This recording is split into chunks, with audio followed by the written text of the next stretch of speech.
ఈ కేసుకు సంబంధించి అక్కడ ఒక ఆర్టీసీ బస్టాండ్కి సంబంధించిన వ్యవహారంలో అక్కడ బాడీని పోలీసులు కావాలని ఉంచడం, తర్వాత అక్కడి నుంచి దాన్ని తిరిగి మున్సిపాలిటీ ద్వారా కృష్ణలంక స్వర్గపూడిలోకి తీసుకురావడం, అక్కడ దాని క్రియలు 24 జరిగాయి. అది కన్ఫర్మేషన్ కావాలి. కానీ లాజిక్ 4-5 డాట్స్ ఇక్కడ ఒకదానికి ఒకటి సంబంధం కలుపుతూ రావాల్సిన పరిస్థితి. అసలుకి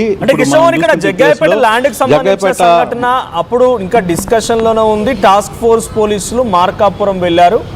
సో మార్కాపురంలో ఆ వ్యక్తిని అదుపులోకి తీసుకున్నారు. సిపికి ఆ సమాచారం లేదు. అంటే ఇది పొలిటికల్, అంటే ల్యాండ్ డీలింగ్ బేసిక్గా తెలిసిందే. మనం జనరల్గా కూడా చూడొచ్చు.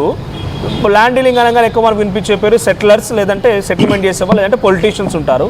సో అంటే మరి టాస్క్ ఫోర్స్ ఎవరి ఆదేశాల మేరకి ఈ వ్యక్తిని అదుపులోకి తీసుకుంది? దీని వెనుక పొలిటికల్ ఎజెండాలు, పెద్ద వ్యక్తుల యొక్క హస్తం ఏమైనా కనబడుతోందా? 25 కోట్ల విలువ చేసినటువంటి ల్యాండ్ డీలింగ్లో అవసరమైతే ప్రాణం పోయినా పర్లేదు తీసేయండి, ఆ డీల్ కావాల్సిన రకంగా వారిని ఆదేశించి ఉంటారా? Is there any conspiracy? ఇప్పుడు ఆ కాన్స్పిరసీ, ఎగ్జాక్ట్గా ఈ కాన్స్పిరసీ ఇప్పుడు బయటపడాల్సిన పరిస్థితి. ఒకవైపు సిపి ఆదేశాలు లేకుండా అధికారులు ఎవరు మార్కాపురం వెళ్ళారు. సరే, మార్కాపురంకి వెళ్ళిన తర్వాత సాధారణంగా ఒక స్టేషన్కి సంబంధించిన అధికారులు ఎవరైనా ఒక ముద్దాయి కోసం అదుపులో తీసుకుని వెళ్ళినా అక్కడ అరెస్ట్ చేసి తీసుకుని వచ్చిన తర్వాత అయినా సరే ఉన్నత అధికారులకు చెప్పే ప్రాక్టీస్ ఉంటుంది. ఒకవేళ అది కూడా చేయలేదు అనుకుంటే ఒక ఎస్బీ టీం ఉంటుంది. ప్రతి దగ్గర ఎస్బీ టీం ఏ స్టేషన్లో ఏం జరుగుతుంది, ఎక్కడ ఏం జరుగుతుంది, మొత్తం పరిపాలనలో ఏం జరుగుతుంది, పోలీస్ శాఖలు ఎక్కడైనా పొరపాట్లు జరుగుతున్నాయా, ఈ వ్యవహారాన్ని కూడా ఎస్బీ టీం ఎప్పటికప్పుడు ఇక్కడ కమిషనర్ సిపి కాబట్టి ఆయనకి అందజేసే పరిస్థితి చెయ్యాలి వాస్తవంగా. మరి ఎస్బీ టీం ఎన్ని రోజులుగా 10 రోజులుగా ఇక్కడ కృష్ణలంక పోలీస్ స్టేషను లేదు, అక్కడ దీంట్లో టాస్క్ ఫోర్స్లో ఉంచినప్పుడు ఎస్బీ టీం ఎందుకు ఉన్నతాధికారులకు ఇంటిమేషన్ చేయలేదు అనేది ఒక ప్రశ్న. లేదు, నిజంగానే ఇంటిమేషన్ చేసిన తర్వాత ఆ వ్యవహారాన్ని తెలుసా అనేది కూడా రెండో ప్రశ్న. మరి ఇప్పుడు ఎస్బీ టీం వ్యవహారంలో అంటే మామూలుగా ఎస్బీ టీం చాలా గట్టిగా పనిచేయాలి. ఎస్బీ టీంలో ఎలా పనిచేస్తారంటే మామూలుగా ఒక స్టేషన్ సంబంధించిన జిల్లాలో ఎస్బీ టీం ప్రతి సంఘటనని సంబంధిత అధికారులకి దృష్టిలో పెట్టే ప్రయత్నం చేస్తుంటుంది. కానీ ఇక్కడ జరిగింది ఏంటి, ఎస్బీ టీం ఎంత దూరం పనిచేసింది, ఎంత ఎఫెక్టివ్గా పనిచేసింది అనే అంశాలను కూడా మనం చూడాలి. కానీ ఆ ల్యాప్సెస్ ఉన్నాయా, లేదు నిజంగానే ఆ సమాచారాన్ని 10 రోజుల పాటు ఈ పోలీస్ స్టేషన్ కస్టడీలోనే ఉన్నారు, టార్చర్కి గురవుతున్నారనే అంశాన్ని వాళ్ళకి తెలుసా, లేదు ఇక్కడున్న అంటే ఈ పోలీస్ స్టేషన్కి పనిచేస్తున్న ఎస్బీ టీం ఆ వ్యవహారాన్ని సంబంధిత అధికారులకు ఇచ్చిందా లేదా, ఇవన్నీ క్వశ్చన్స్ రేజ్ అవుతున్నాయి. అయితే ఇప్పుడు సడన్గా నందిగామ డిఎస్పీని శ్రీనివాసుని కూడా ఇక్కడికి పిలిచిన నేపథ్యం ఇప్పుడు అక్కడ కూడా కొంత విచారణ జరుగుతుంది. అసలు ఏం జరిగింది అక్కడ, ఆ కేసులో ఏం జరిగింది, చలకలలో జరిగిన మర్డర్కి సంబంధించిన వ్యవహారాలు ఏంటి, అప్పుడు ఎందుకు జరిగింది, అక్కడ ఈ ల్యాండ్ మాఫియాకి ఎందుకు చేశారు, అప్పుడున్న పోలీసులు ఎందుకు మౌనం వహించారు, అప్పుడే ఈ కేసుని అదుపులో అరెస్ట్ చేశారు, తర్వాత జైలుకు కూడా పంపించారు. కానీ అక్కడ ఎందుకు కొంత అలసత్వం వచ్చింది, ఎప్పటికప్పుడు దానికి సంబంధించిన కేసు వివరాలు తీసుకోవాల్సిన పరిస్థితి ఉంది.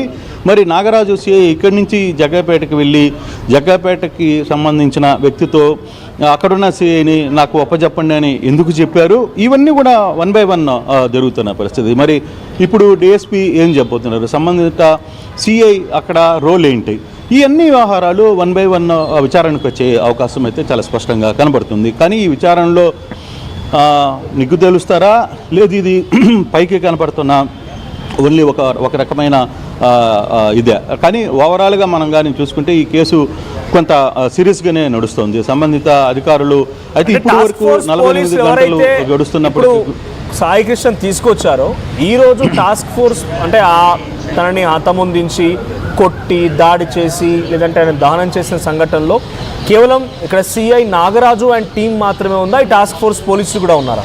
అంటే ఉంటే వాళ్ళు ఎవరి ఆదేశాల మేరకు వెళ్ళి ఉంటారు, వాళ్ళు విచారణ.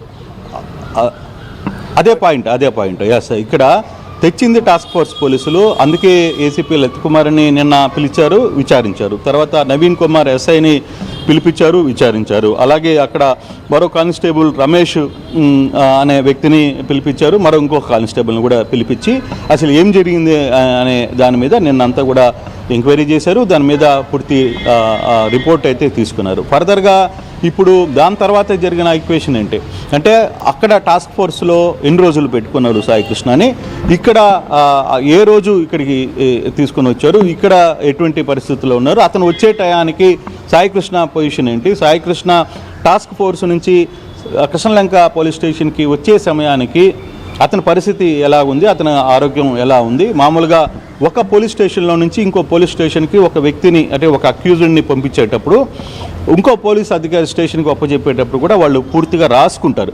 బాబు నువ్వు వచ్చే టైంలో అతనికి చేతికి గాయమైంది, లేదు పలానా దగ్గర దెబ్బ తగులుంది, ఇది మా స్టేషన్ల పరిధిలోకి మేము తీసుకుంటున్నాం కాబట్టి ఆ వ్యక్తికి ఉన్న దెబ్బలో లేకపోతే ఇంకొకటో దానికి సంబంధించిన మొత్తాన్ని కూడా కొంత రాసుకుంటారు. మామూలుగా అయితే ఏ పోలీస్ శాఖలో అది రూల్, ఒక దగ్గర నుంచి ఇంకో దగ్గరికి. కానీ ఇప్పుడు ఆ పరిస్థితులు లేవు. కానీ మరి సాయికృష్ణ వ్యవహారంలో మరి 2-3 రోజులు ఆ స్టేషన్లో ఉంచినప్పుడు అక్కడ కొంత టార్చర్కి గురైనప్పుడు వీళ్ళు ఇక్కడ ఎందుకు దాన్ని నమోదు చేసుకోలేదు? ఇక్కడ ఉన్న పోలీసులు దానికి సంబంధించిన నమోదు చేసుకోవాలి కదా. నువ్వు వచ్చేటప్పటికే అతని దగ్గర కంటికి దెబ్బ తగిలిందో లేకపోతే చేయికి దెబ్బ తగిలిందో, లేదు ఇప్పుడున్న పరిస్థితులు ఇంకో రకంగా ఉన్నాయి, అతను నడవలేకపోతున్నాడు, ఈ కండిషన్స్ మీరు ఎందుకు రాలేదు? ఒకవేళ కండిషన్స్ ఉన్నప్పటికైనా మీరు అక్కడి నుంచి ఇక్కడికి వచ్చేటప్పుడే అతని పరిస్థితి, ఆరోగ్య పరిస్థితి బాగాలేనప్పుడు మీరు ఎందుకు డిపార్ట్మెంట్కి అంటే మెడికల్కి ఎందుకు పంపించలేదు? మెడికల్కి పంపించాల్సిన అవసరం ఉంది, ఆ విధంగా ఎందుకు చేయలేకపోయారు? ఈ అన్ని అంశాలని 1 by 1 ఒక లైన్లో క్రోడీకరించాల్సిన అవసరం అయితే ఉంది. అయితే పోలీసులు నిన్నటి నుంచి ఇన్వెస్టిగేషన్ చాలా స్పీడ్గా జరుగుతుంది, చాలా దూకుడుగా వ్యవహరిస్తున్నారు. పూర్తిగా అన్ని వాళ్ళకున్న ఏవైతే మనం ఉదయం నుంచి చూస్తున్నామో, ఏ టయానికి శ్మశానం దగ్గర కూడా వెళ్ళి అక్కడ ఎంక్వైరీ చేస్తున్నారు, వాళ్ళకి కావాల్సిన డేటా తీసుకున్నారు. 24-25 తారీఖుల్లో అసలుకి ఎన్ని మృతదేహాలు వచ్చాయి, గుర్తు తెలియని మృతదేహాలు ఏమైనా వచ్చాయా, వాటికి సంబంధించిన డేటా తీసుకున్నారు. వాళ్ళ దగ్గర కొంత ఇన్ఫర్మేషన్ తీసుకున్నారు. అక్కడ ఎవరైతే భాష అనే వ్యక్తి ఉన్నాడో ఆ రోజు జరిగిన సంఘటన ఏంటి, భాషని వీళ్ళు పికప్ చేసుకున్నారు. ఇవన్నీ కూడా జరుగుతున్నాయి. కానీ ఫైనల్ మోటివ్ ఏంటి ఈ కేసులో సర్వసాధారణంగా జరిగిందా, జనరల్గా జరిగిన లాకప్ డెత్తా, లేదు బయట వినిపిస్తున్న 25 కోట్ల డీలింగా, లేకపోతే మరో డీలింగ్ ఏమైనా జరిగిందా అనే అంశాలని ఇప్పుడు చూడాల్సిన పరిస్థితి అయితే ఉంది. సో ఓవరాల్గా ఈ ఎపిసోడ్ ఈ రోజుకి రేపటికి కొంత అప్డేట్కి వచ్చే పరిస్థితి అయితే చాలా స్పష్టంగా కనపడుతుంది Manoj. Right, thank you Krishnamohan. So మొత్తంగా జగ్గైపేటలో ఒక ల్యాండ్ డీలింగ్కి సంబంధించిన సంఘటన నుంచి ఈ విజయవాడ కేసుకి లింక్ ఉందా? ఒక ల్యాండ్ డీలింగ్ కేసులో సాయికృష్ణ అనే వ్యక్తి ఇన్వాల్వ్ అయ్యారు, ల్యాండ్ డీలింగ్కి వెళ్ళారు. ఆ తర్వాత అక్కడ పార్టీ జరిగింది. ఆ పార్టీలో నవీన్ రెడ్డి అనే వ్యక్తికి సాయికృష్ణకి తగారు జరిగింది. నవీన్ రెడ్డిని ఇటు సాయికృష్ణ హతమార్చాడు, ఆయన చనిపోయాడు. ఆ తర్వాత కొన్ని రోజుల పాటుగా జైల్లో ఉన్నాడు, బయటికి వచ్చాడు. అక్కడ నుంచి మకాం మార్చి వేరే ప్రాంతానికి వచ్చాడు. ఇక్కడికి వచ్చిన దగ్గర టాస్క్ ఫోర్స్ పోలీసులు మళ్ళీ వచ్చి సాయికృష్ణ అదుపులోకి తీసుకోవడం, కృష్ణలంక పోలీసులకు తీసుకోవడం, సిఐ నాగరాజు కొట్టి హతమార్చడం, ఆ తర్వాత ఆయన అంత్యక్రియలు దహనం కూడా చేయడం, ఇదంతా కూడా ఒకదానికొకటి లింక్ అయింది. ఈ 4 డాట్స్ అనేది అనుమానాలు వ్యక్తమవుతున్నాయి. ఇంతకీ ల్యాండ్ డీలింగ్ ఏంటి? ఆ ల్యాండ్ డీలింగ్లో ఒకసారి కేసు ముగిసిన తర్వాత జైలుకి వెళ్ళి బయటకు వచ్చిన తర్వాత మళ్ళీ ఎవరు టాస్క్ ఫోర్స్ పోలీసులకి ఆదేశాలు జారీ చేశారు సాయికృష్ణని తీసుకురమ్మని. సిపి ఆదేశాలు లేకుండా ఎలా వస్తారు? వచ్చి కేవలం కృష్ణలంక పోలీస్ స్టేషన్ అప్పగించమని ఎవరైనా ఆదేశాలు ఉన్నాయా? పాలిటిక్స్ ఏంటి ఇందులో? రాజకీయ నాయకులు ఎవరు? ఆ పెద్ద తలకలో ఎవరు? సాయికృష్ణని హతమార్చమని ఆదేశించింది ఎవరు? పోలీసులు ఎందుకు సాయికృష్ణ హతమార్చాల్సి వచ్చింది? 25 కోట్ల ల్యాండ్ డీలింగ్ సంబంధించిన అంశం కాబట్టి పోతే పోయింది, ఓ ప్రాణం పోతే మాకు ల్యాండ్ దక్కుతుందనే ఆలోచన ఇంకెవరైనా చేశారా? ఇలా అనేక అనుమానాలు వ్యక్తమవుతున్నాయి. మరి సాయికృష్ణ కేసులో ఎటువంటి